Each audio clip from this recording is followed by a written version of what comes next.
যদি মনে করেন মুক্তিযোদ্ধাদের বিচার করবেন, বিসমিল্লাহ করে জিয়াউর রহমান দিয়ে শুরু করেন, স্পিকার দিয়ে শেষ করেন, মাঝখানে রাজ্জাকুল হায়দারদের বিচার করে ফেলান, আমার বাবা আবু সাইদ আহমেদকে বিচার করে ফেলান।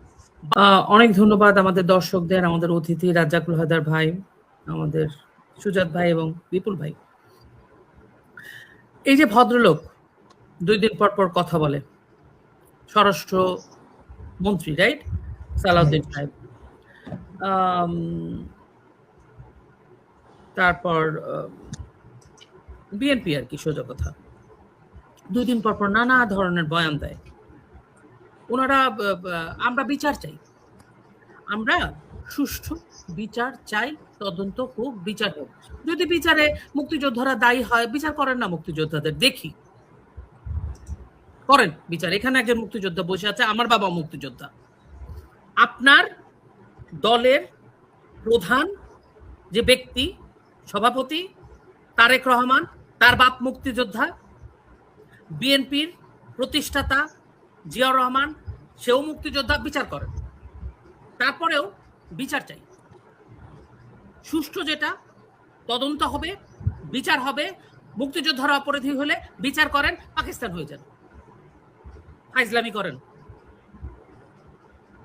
ফাইজলামি মার্কা কথাবার্তা, কথায় কথায় মুক্তিযোদ্ধাদের টেনে আনেন। বিচারটা সবার আগে জিয়াউর রহমানের করেন। আমি মুক্তিযোদ্ধার সন্তান, আমি বলতেছি বিচার করেন আমার বাবার, বিচার করেন রাজ্জাকুল হায়দার চৌধুরী। দেশ দিছে তো মানচিত্র, বঙ্গবন্ধুর তো বিচার প্রতিদিনই করতেছেন, বাদি দিলাম, বিচার করেন, দেখি কত বড় সাহস আছে আপনাদের। সংসদ পাইছেন, জুতা পালিশে তো সালাউদ্দিনদের মতো লোকদের দিয়ে করা হইতো না।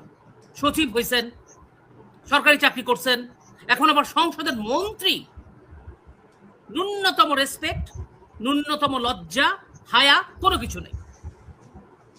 2 দিন পর পর আপনারা বলবেন মুক্তিযোদ্ধাদের বিচার করবেন, করেন না, অসুবিধা কি? অপরাধী করে দেখান, হ্যাঁ করেন না, অনেক হয়েছে। এত এত পুতুর পুতুর যদুপুরি এগুলো চলবে না। আমি একজন প্রতিবাদী মানুষের সন্তান, আমি পুত পুত ধুত ধুত এগুলো আমি করি না। অপরাধ যদি না করে থাকে আমি জোর গলায় কথা বলতে পারি। I have that audacity. সবার আগে আপনি জিয়াউর রহমানের বিচারটা করেন, করে তারপরেও আমি বলবো জুলাই আগস্টে যে সকল পুলিশকে, ছেলে মেয়েদেরকে হত্যা করা হয়েছে আপনাদের নিজস্ব ভাষায়, ডিপ স্টেটের পয়সা বিনিয়োগ করে যে সকল পুলিশ ভাইদের হত্যা করা হয়েছে তাদের বিচার করতে হবে। আগান বাগান, আমতলা, কাঁঠালতলা গাছ থেকে তো কথা পাইরে আনলে হবে না। Enough is enough.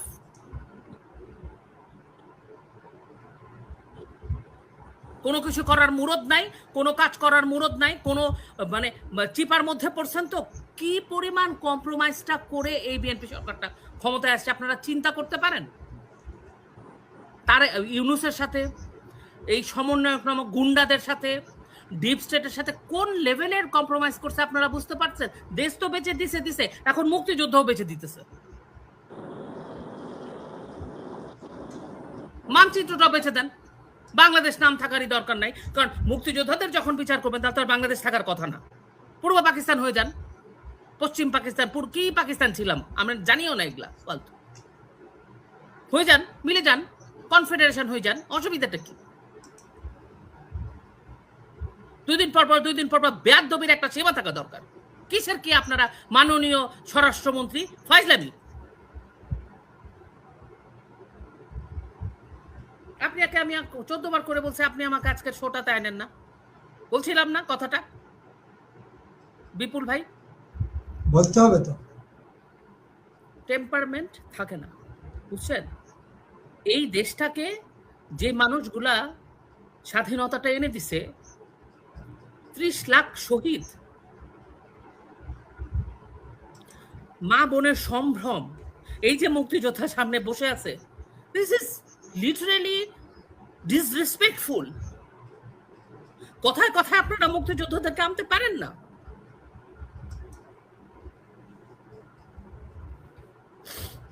এটা ঠিক না।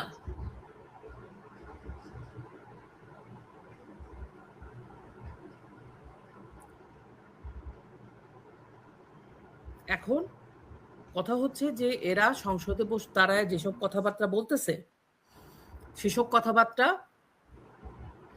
পাগলের প্রলাপও আমরা বলতে পারছি না, শিশুর বালখিল্যতাও বলতে পারছি না। কতগুলা ক্রিমিনাল মাইন্ডস, ক্রিমিনাল পিপল একত্রিত হয়ে সংসদে গেছে। অপোজিশনে কতগুলো ক্রিমিনাল বসে আছে। বিএনপি তাদের সাথে কম্প্রোমাইজ করছে, তাদের সাথে মুচলেকা দিছে।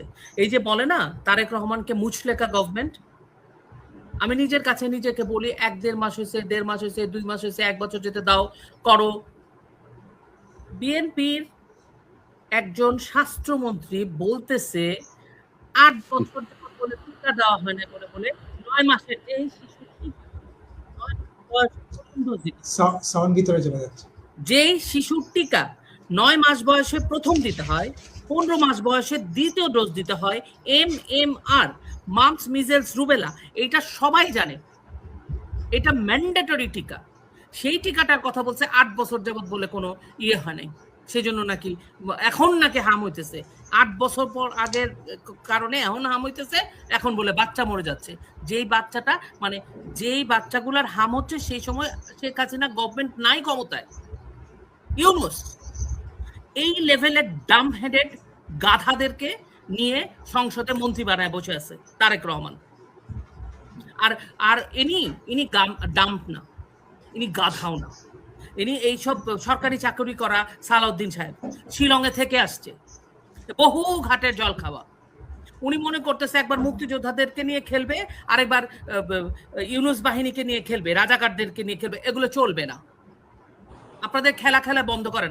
আপনাদের কাছে পুলিশ হত্যার বিচার যদি আপনাদের যোগ্যতার মধ্যে না থাকে করতে হবে না। আপনাদের প্রতিষ্ঠাতা বঙ্গবন্ধু হত্যাও বন্ধ করে রাখছিল, খালেদা জিয়া সেটা বন্ধ করে রাখছিল, তাও বঙ্গবন্ধু হত্যার বিচার হয়েছে। সময় প্রজন্ম, আপনারা মনে করতে পারেন ও শেখ হাসিনার তো বয়স হয়ে গেছে, কিচ্ছু যায় আসে না। কত শেখ হাসিনা দাঁড়ায় যাবে আপনি কল্পনাও করতে পারবেন না।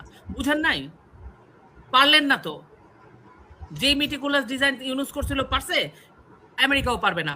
বাংলাদেশের মাটি, স্থল, জলবায়ু, বাংলাদেশের জোয়ার ভাটা, ডিফারেন্ট টাইপের পিপল বাংলাদেশের মানুষ। আপনাদের যদি পুলিশ হত্যার বিচার করার হেডাম আসলে আপনাদের নাই বলেই এসব কথা বলেন। এমন একটা জায়গায় আঘাত করেন যে জায়গাটা আঘাত করলে মানুষের সেন্টিমেন্টে কাজ করে। কারণ আপনারা খুশি করতে চান আপনাদের প্রভুদের, যাদের কাছ থেকে মুচলেখা দিয়ে ছোট ছোট হাঁটুর বয়সী বাচ্চাদেরকে সামনে আপনারা ভয় পান। নিজেদের কম্প্রোমাইজের লেভেলটা এইভাবে নামায় নিয়ে আসছেন। এই লেভেলের কম্প্রোমাইজ করে আপনারা ক্ষমতায় গেছেন। এই লেভেলের কম্প্রোমাইজ করে ক্ষমতায় যাওয়ার দরকার ছিল না। শেখ হাসিনার আমি 5-7টা ভিডিও দেখাতে পারবো, উনি বলছে আমাকে আপনারা কথা বলবেন, আপনি শেখ হাসিনাকে তুলে নিয়ে আসেন কেন? কারণ শেখ হাসিনা তো রেফারেন্স। আমাকে যখন আপনাদের কথা বলতে হবে তখন শেখ হাসিনার ভিডিওগুলো আমি নিয়ে বসতাম, আজকে ব্যস্ততার জন্য পারিনি। শেখ হাসিনা বারবার বলে গেছে দেশের বিনিময়ে আমি কোনো ধরনের কম্প্রোমাইজ করব না, আমার ক্ষমতার দরকার নাই। উনি আবারও বলছে আমাকে বিদেশি শক্তি আমাকে চাপ দিচ্ছে, আমি যদি সেন্ট মার্টিন দিয়ে দিয়ে আমি ক্ষমতায় থাকতে পারবো। স্পেসিফিক্যালি তার বক্তব্য আছে। উনাকে রেসপেক্ট করার কারণ কি জানেন? উনি মুচলেখা দিয়ে থাকেন, আপনারা মুচলেখা দিয়ে আসেন। আর মুচলেখা দিয়ে থাকলে কি হয় জানেন? নিজের অস্তিত্বের বিরুদ্ধে আপনাকে দাঁড়ায় কথা বলতে হচ্ছে। আপনি মুক্তিযোদ্ধাকে টানা মানে আপনার স্পিকার মুক্তিযোদ্ধা স্বয়ং বই রয়েছে যে স্পিকার, ওনার নাম কি ভুলে গেছি, ওই হাফিজউদ্দিন মেজর ওই উনি স্বয়ং একটা নামের পিছনে আবার একটা প্রতীক লাগায়, বীর বিক্রম।